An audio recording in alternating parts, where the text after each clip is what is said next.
People who work in luxury industries like five-star hotels, fine dining, high-end brands, what is a complete ripoff that rich people happily pay for?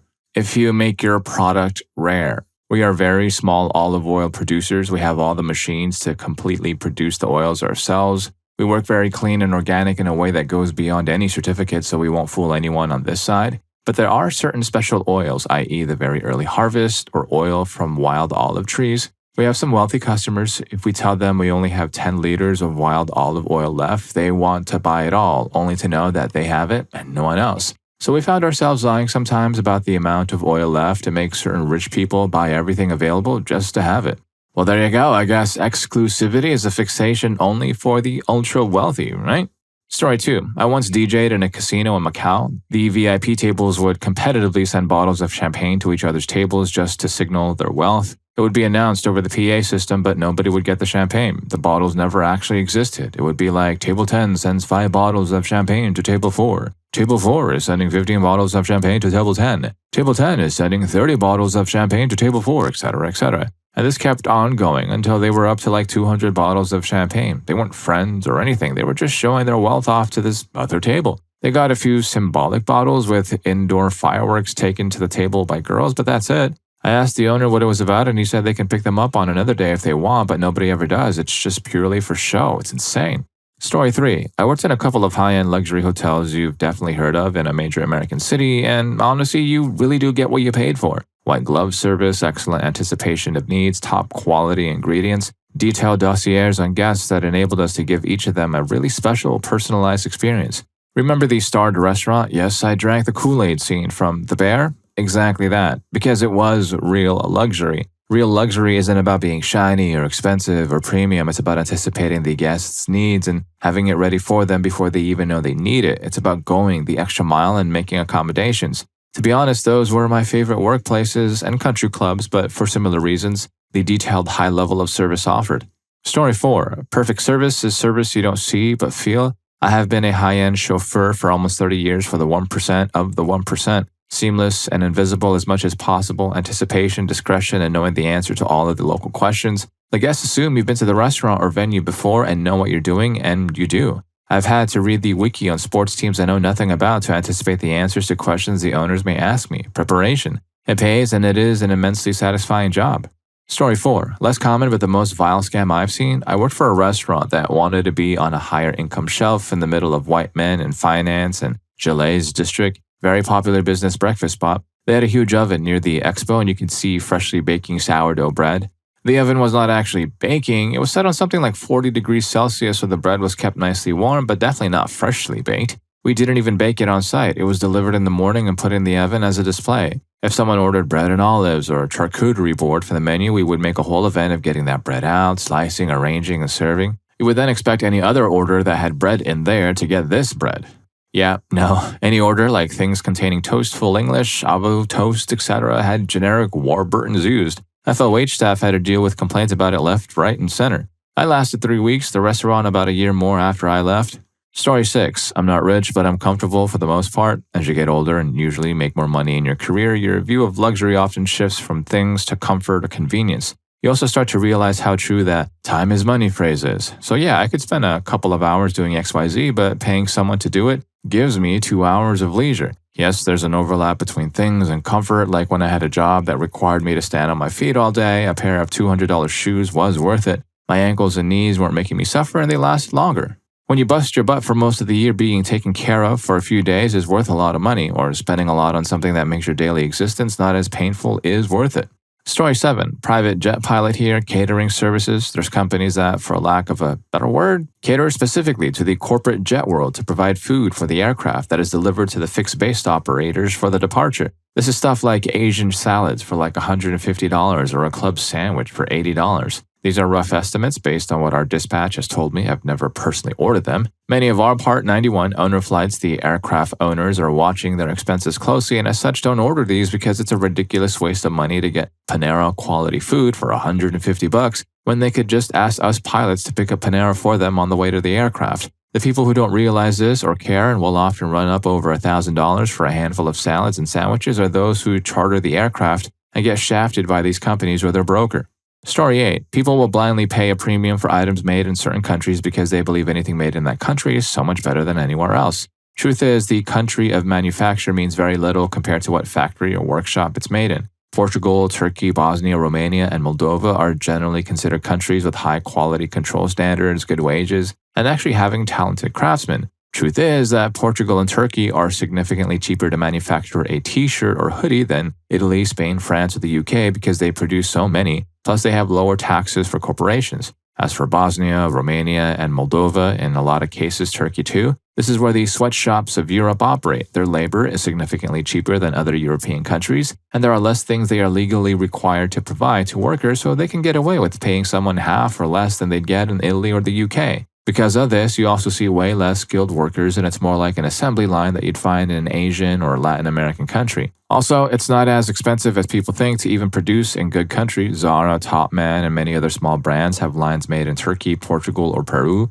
all countries known for really good cotton. Truth is, the cost to make a t-shirt there ranges from $3.50 to $20, generally depending on how many you make and choice of material plus the print process.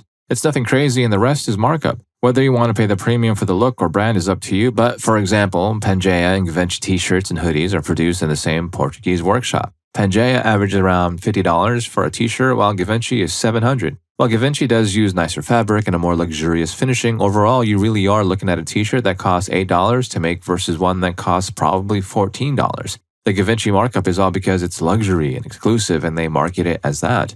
Tied into this, some countries that get a bad rap, China, India, and Mexico mainly, aren't always bad. China, for example, is really good at technical clothing like windbreakers and sportswear, plus plastic and acetate eyewear. Mexico makes really good leather shoes and boots. India is great at intricate woven fabrics. A lot of companies will produce in these countries because they have the setup to do these things on a large scale and would be significantly cheaper plus faster to produce than to do the same thing in more reputable places like the USA. It would be equal or better quality too. Judge every product or brand on a case-by-case basis and don't generalize anything just because of the country it's made in. Story 9. I work in the club world, and honestly, it's not really that the ripoffs are ripoffs. The reality is you have to spend a lot of money to offer the quality of service that these people expect. Like the top comment right now is about the markup on wine, but that markup is how we pay staff and buy quality products while focusing on quality over quantity. The pool of who a luxury place serves is smaller, so you need higher markups. Imagine a business that serves 5,000 people. They sell coffee and need to make $5,000 to keep the lights on, so each coffee is $1. But the luxury coffee place needs to make that same $5,000, but because it's luxury, it only serves 500 people. Now the coffee needs to cost $10 to keep the lights on. Story 10. I worked at a number of private Forbes' 5-star resorts and Michelin-starred restaurants. Honestly, the most expensive property was in a remote location in Colorado. They were happy to break even. There were typically more staff than guests. Food was flown in daily. We didn't have a kitchen budget, and every dinner was a new menu. We never repeated dishes for the same guests. They really did get value out of the $20,000 that they would spend. The most rare thing was for these people to have friends who genuinely liked them for who they were. The staff was hired based on their friendliness and encouraged to build relationships with the clientele. Almost every single one would leave crying because they felt like a normal person again. Wealth will get you a lot of things, but real friends are the true luxury. Story 11. I do high-end cocktail bartending. One of the rules I live by is that the difference between an $11 drink and a $30 one is purely presentation. The glass needs to be immaculately polished, the ice needs to be in good condition, and the garnish needs to be skillfully prepared. Additionally, you need the right space to sell $30 drinks. You need clean surfaces and enough hands to ensure a consistently pre-bussed bar top. All of that has zilch to do with how good the drink actually tastes. It's the real problem with most bartenders, I find. Making delicious drinks is important, but presentability is what sets the price tag and perceived value. Story 12. I work in fine dining as a cook. Sure, the $80 steaks are a thing, and so is a $20 creme brulee. But probably the thing that the biggest ripoff that sells like gangbusters is the up to $180 charcuterie board. Yes, it looks pretty and has very expensive meat and cheese on it, but it's mostly filled out with nuts, pickled vegetables, and crostini and a few dips. In all, on that board, there's maybe $15 or $20 worth of product, and it takes me 5 to 7 minutes to assemble each after the meats are sliced, but that's all done and prepped in the afternoon. The margins on that are better than even most alcohol, save perhaps nice wine. People love their charcuterie and just pay out of the nose for it. 4 charcuterie boards coming right up. Story 13. Obligatory, not me, but a guy I know. One of my best friends has worked at a very high-end hotel in a North American state, somewhere in the Rocky Mountains for a few years. There are no rooms at this hotel, which go for less than $1,000 a night, ever. There is a pretty diverse crowd of people who come to visit, everything from individual guests to families to business travel. He said no matter who the person is, the odds that they check into their very expensive hotel room for the weekend, sit and watch TV for 48 hours and then go home is actually very high. He said this is basically a year-round thing, and the final cherry on top is that most people who come and go do not seem to be in any better mood upon leaving. It is apparently just a break for them from working really hard or doing whatever they do, and then they go back to their normal life. He said they typically don't even take advantage of the luxury amenities, just 48 hours of recorded football games in a $2,500 a night suite and then private shuttle to the airport. LOL.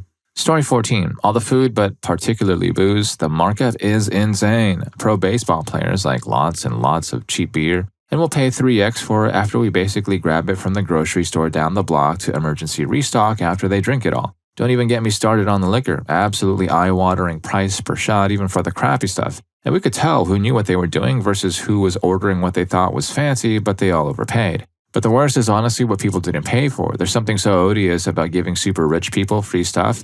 I'm sitting there barely able to afford to eat, working 40+ hours per week, comping drinks and sending out elaborate free amenities to people who are spending more for their stay than I make in a month. Story 15. I worked in luxury fashion. Not sure if this is relevant, but I've seen hundreds of thousands in actual cash spent on purses. I worked at Celine and was even offered a job in France at one point. We had an alligator purse that at the time was priced at $35,000, had two in stock, sold one to a Saudi royal family member. They came in and shut the store down. We were all called to the floor. The Saudi family had a black truck deliver 2 gym bags full of American cash, hundreds of thousands. My store manager and her assistant were busy running bills through the counter. The family left spending nearly $250,000 on purses and jackets from Celine. Story 16. Cook here. I've worked fine dining exclusively for over a decade. Most country clubs currently at a high-end hotel chain with locations in multiple countries. Everything on the menu. It's everything. We mark up everything to such an insane degree that the kitchen staff alone account for half the luxury vehicles in the front of the lot. You paid $176-ish USD over wholesale for that caviar so the dishwasher can drive a G-Wagon. We can charge $6 for a fried egg because we say so. We could buy a dozen eggs for the price of one fried egg at a luxury hotel. It's not a special egg, it's the same brand as a diner down the street. I've been there. I've seen the eggs they use. You could probably get 3 eggs there for the same price as the one egg I will make you. I will make you a $47 burger that uses the same beef and the same buns as a sit-down burger place. Our food is not priced to be reasonable. It's priced the way it is exclusively because we can. Some of the people I serve are so wealthy that they don't even ask for a bill. They just charge it to their room with no concern for how much they've spent. We had a lady a couple of days ago who ordered a gorgeous tomahawk ribeye for her dogs to share. They didn't like it. She threw it away and just shook her head at her dogs.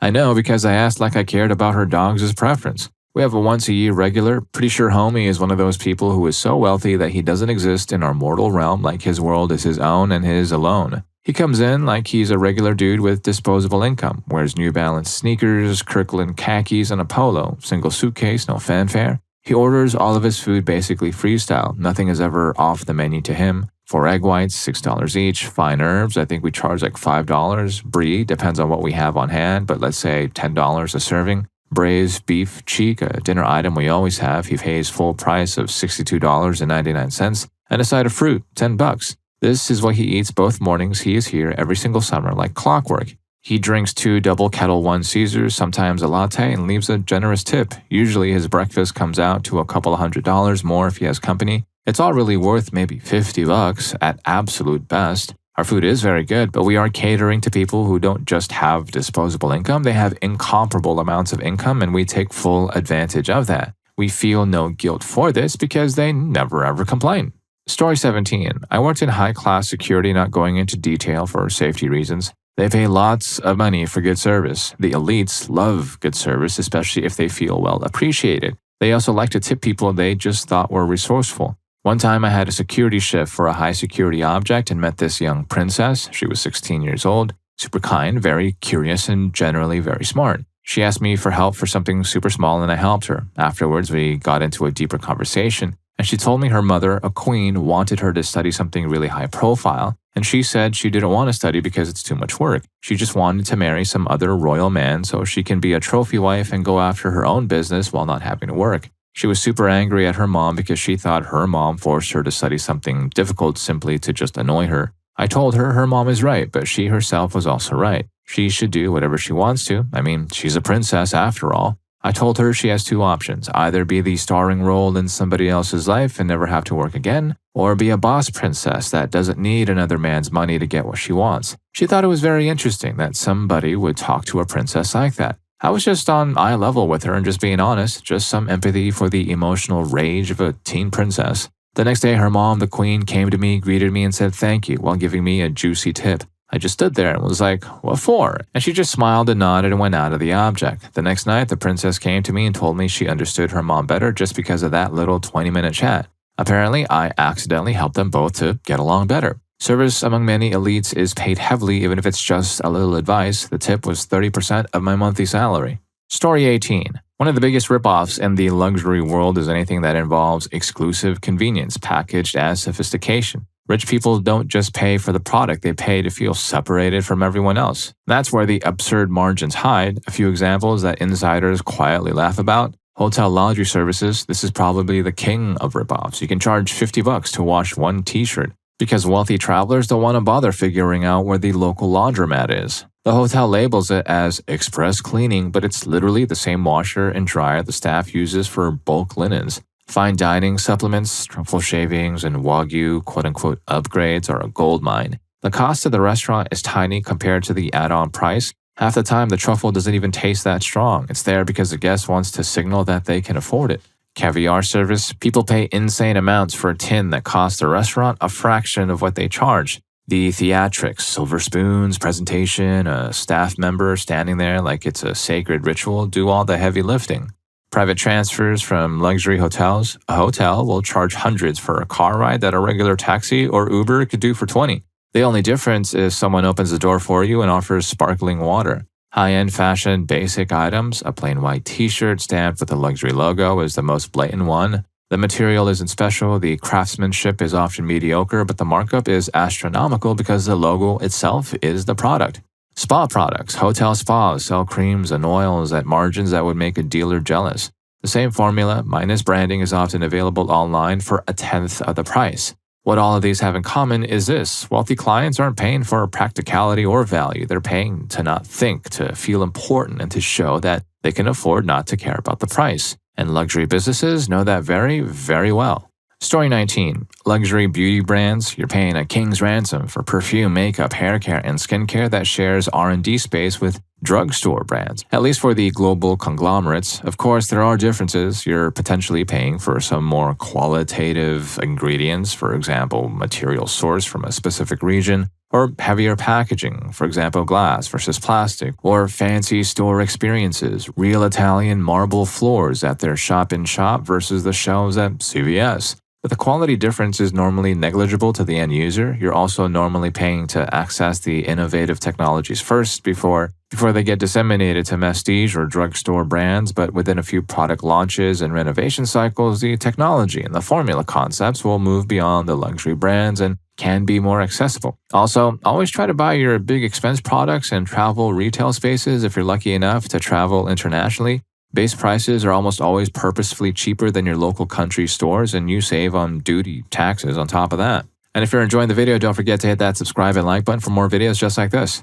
Story 20. I've worked in high-end retail for a decade at several well-known luxury companies. Most of the time, I will be honest with clients, but sometimes we make truly ugly items that rich people fawn over. If they're in love with it, even though I think it's ugly, I will talk it up. Afterwards, we'll talk among ourselves and say rich people will buy anything. Also, employees in these luxury brands 99% of the time never pay full price. We trade discounts with each other.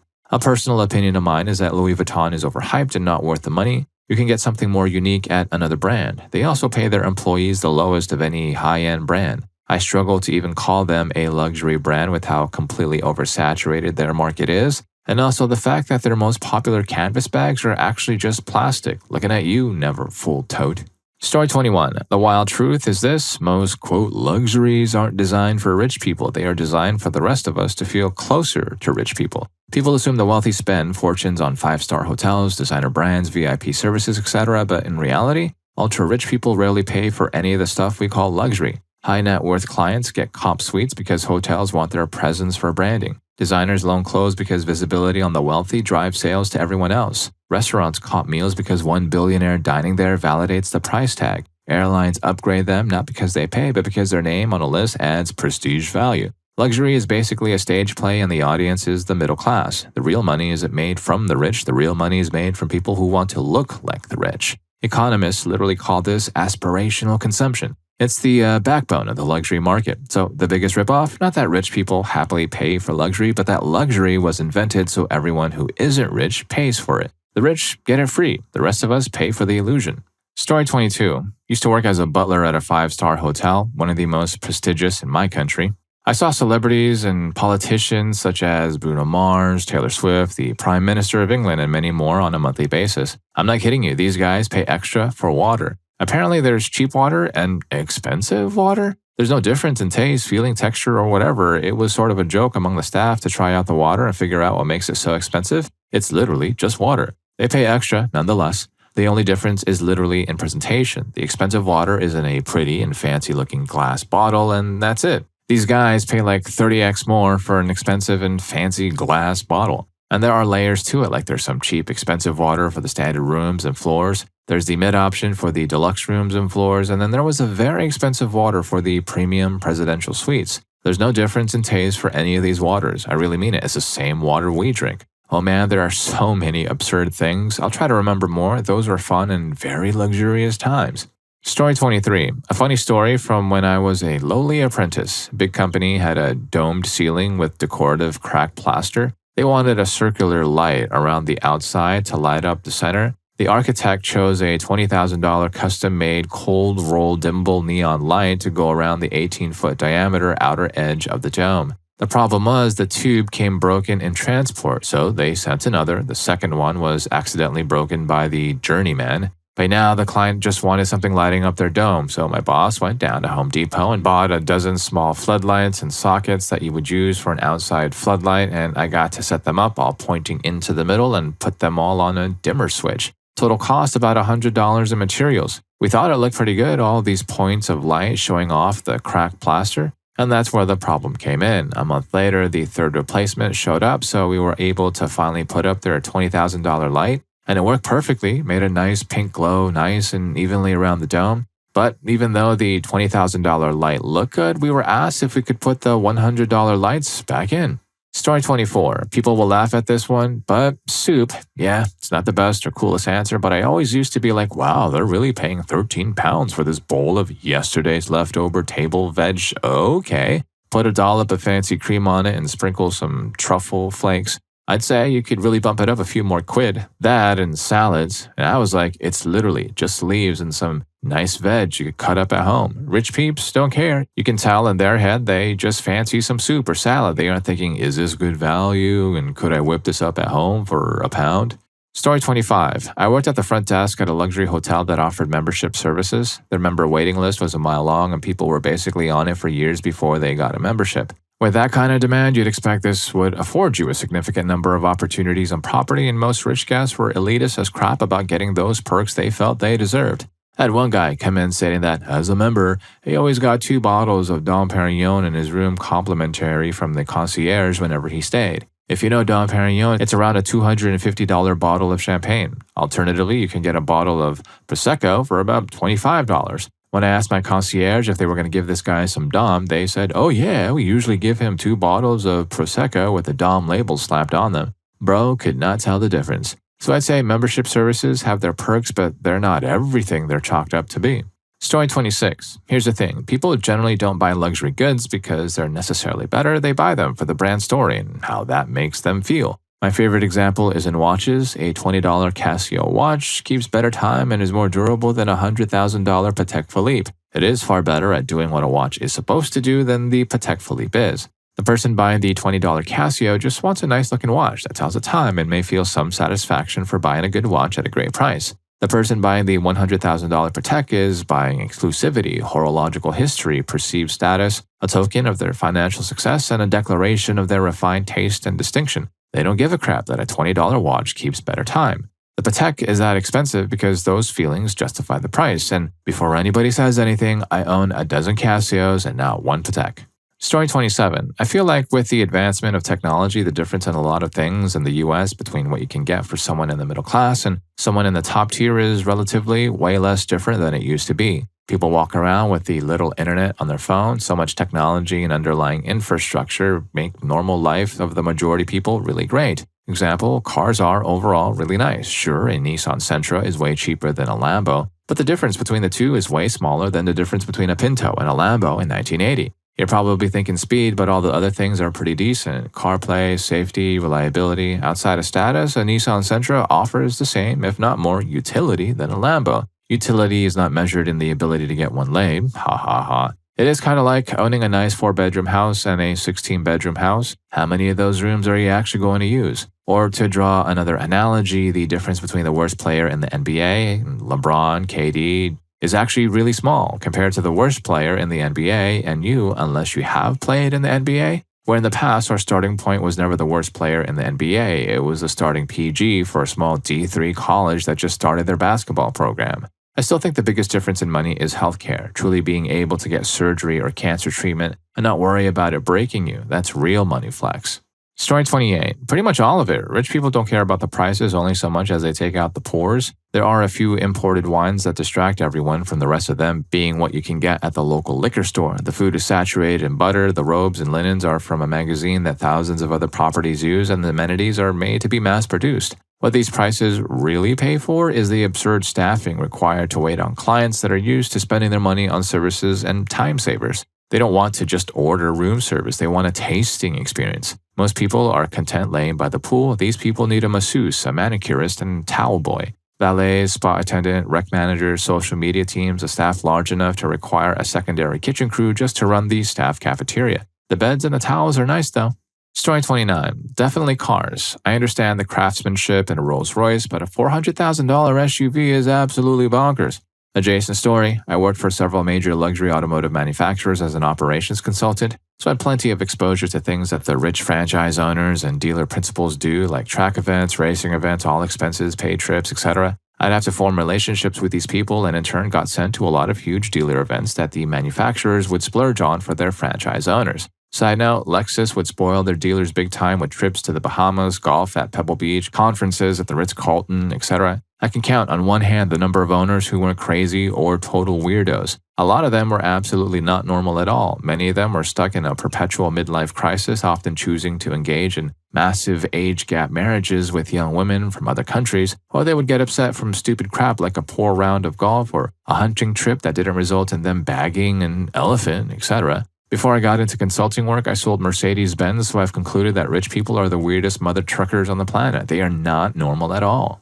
Story 30. As a jeweler, I work with a lot of affluent clients, and you'd be surprised how often they ask me to make replicas of their own jewelry pieces using lab diamonds. Because they travel a lot and don't want to risk losing something, some of them even ask for replicas of pieces sold at Christie's or Sotheby's. A necklace that sells for $30 million at auction might cost $500,000 to recreate using labs. Just an example. Same look, same prestige, but way less anxiety. Wealthy collectors are actually very cautious with their real jewelry. The expensive stuff stays in a vault and they enjoy the replica stress-free. For them, it's about the look, not the risk. If a lab piece gets lost or stolen while traveling, it's an inconvenience, not a life-altering loss.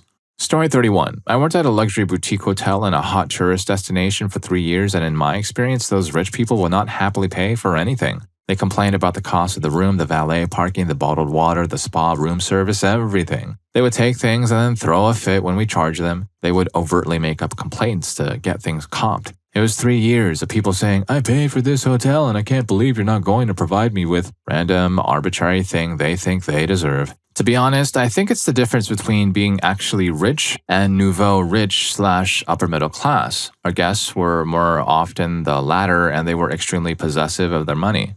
Story 32. I have a niece whose friend introduced her to some new, quote, friends whom she had fallen in with. Suddenly, my niece is talking about how fun her new nightlife was. All these new friends in this group love to go to clubs and pull their money to get a VIP table, and suddenly these new friends start ordering bottles that they take turns buying. My niece is a single mom who raised her 24-year-old daughter herself on a meager income, and these new friends and Friday night bottle service junkets were draining her bank account. And then she came to a realization that her new crew was led by another woman they called Mama, who had unsuspectingly recruited these people and egged them all on as 30-somethings reclaiming their youth to go to all these clubs and spend money like water as a business model. Mama was paid by the clubs to bring these people in to spend their hard-earned paychecks. It was only discovered because my niece's original friend that introduced her to the crew believes they were all just an organic friend group and started organizing home gatherings and potlucks until Mama stepped in and told her she better stop messing with their business. It's so sad that people will scam others like this. Story 33. I'm a bartender that worked at a luxury hotel for 5 years. I would help out in other areas for a few extra bucks when asked. I was in a large city, not a tourism/resort destination, but we did get tourists.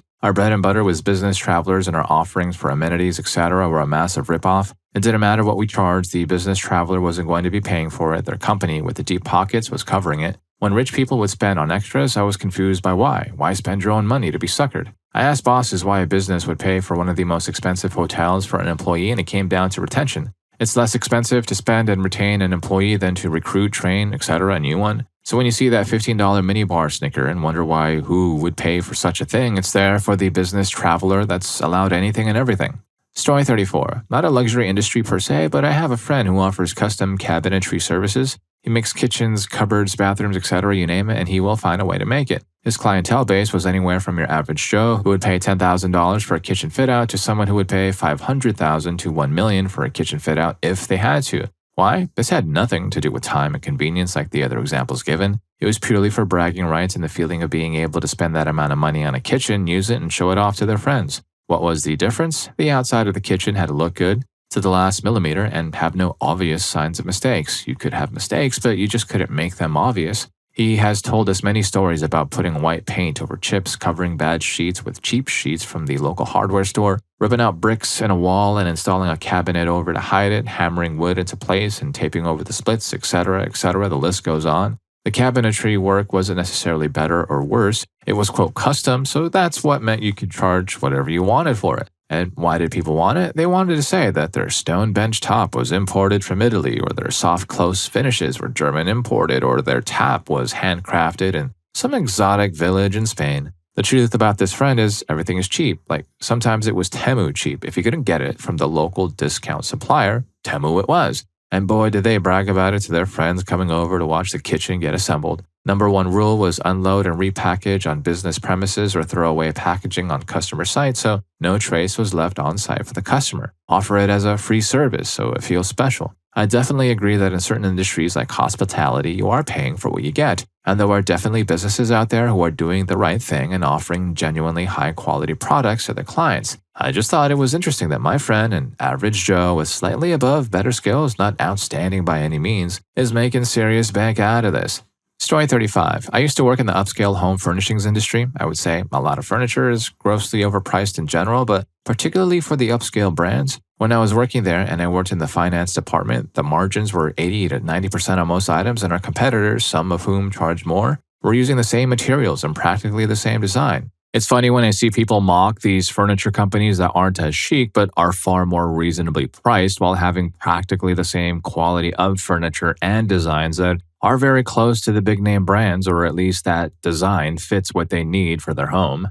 Story 36. Probably everything. Poor people have to do everything themselves. They can't afford to take their car to the mechanics, or they fix it themselves. They can't afford restaurants to eat at or private chefs to cook at home, so they cook their own food. Their dishwasher broke 5 years ago. It's not a priority to spend money to fix it, so they wash dishes themselves. Just about everything normal people do themselves, rich people have someone to do that for them. They have someone to pay their bills, do their taxes, mow their lawn, pick the kids up from school, take them to extracurriculars, clean their house, do their laundry, make their food, help the kids with their homework. The list goes on. Rich people have heated floors in their homes. Anyone that's not super rich will be all like, why not just put on socks? I've heard stories of rich kids being cold in their apartments when they leave home for college. Their parents rent them a nice place near campus, and they don't realize turning the heat on in the winter is a thing because the apartment doesn't have an automatic climate control thermostat. Something as simple as having the maid make your bed in the morning seems like an extravagant luxury that a poor person wouldn't even think about since it takes 30 seconds. But a rich person can't fathom not having someone make their bed in the morning. When you're poor, the idea of paying some mechanic $150 an hour to fix your car when you can do it yourself seems like a ripoff. Story 37. Brand names. I'm really big into collecting colognes and fragrances. There's stuff for $500 a bottle that you can get for 25 bucks. You're just paying for marketing and the price causes a feeling of exclusivity by owning something that expensive. I own a couple that are up there in price. I won't name brands, but there's one I paid $600 for only to find a copy of it for 45 bucks. They have to list the ingredients on the CDC website. It's exactly the same thing. The really expensive stuff is called niche perfumery. It is different from designer fragrances like YSL, Dior, Prada, Versace, Armani, etc. Designers make more than fragrances. Niche houses only make fragrances, nothing else. Quality has nothing to do with it. Niche simply means we only make fragrances. Doesn't mean they're any good or better than other stuff on the market for a tenth of the price. Story 38. I worked in the airline industry and had flight benefits that allowed me to fly first class, business class, etc. If space was available. Yes, it is way better than sitting up front than sitting in the back. But when you look at the fare prices of first class or business class, especially of international flights, it is typically extremely high. Prices are so high that sometimes it really isn't worth it unless someone else is paying for it or you have a ton of money to burn. For example, I have seen in the past Chicago to Tokyo round trip tickets in first class go for like $14,000 to $17,000. Given a price like that, the food should be exceptional, and that is not a guarantee. Yeah, it is better than coach food, but you are definitely not eating $17,000 good. But if you need to be arrested for a big important meeting with millions of dollars at stake, maybe that $14,000 to $17,000 is worth it. Story 39. I worked at a highly rated spa resort for a while. Guests were told not to tip, and 18% gratuity was tacked on to just about everything, and was supposedly distributed amongst all employees, added onto our paychecks like a tip pooling situation. Except some departments were given the ability to opt out of this, and instead all employees in that department were given a flat raise, equal to what the average bump up from tips was. Housekeeping and outdoor adventure departments both took the raise. I worked in outdoor adventure, and I remember the average bump up from the gratuity was something like $2.75 per hour. So they gave us a $3 raise, took us out of the tip pool, and then tried telling us that, look, you got a $3 raise. And then they got salty when some of us said, actually, it's a 25-cent raise, but nice try. Made job postings and offers seem a lot more generous. You were also supposed to take any tips you were given and turn them in to be added to the pool. The only people I know who did this were people who worked inside the building somewhat where they might be seen pocketing a tip and not turning it in. People gave me tips sometimes, and you bet your butt I kept them, especially after being taken off the tip pool. And if any of these stories got to you too, here's more for you. YouTube thinks you're going to love this. I'll catch you in that video.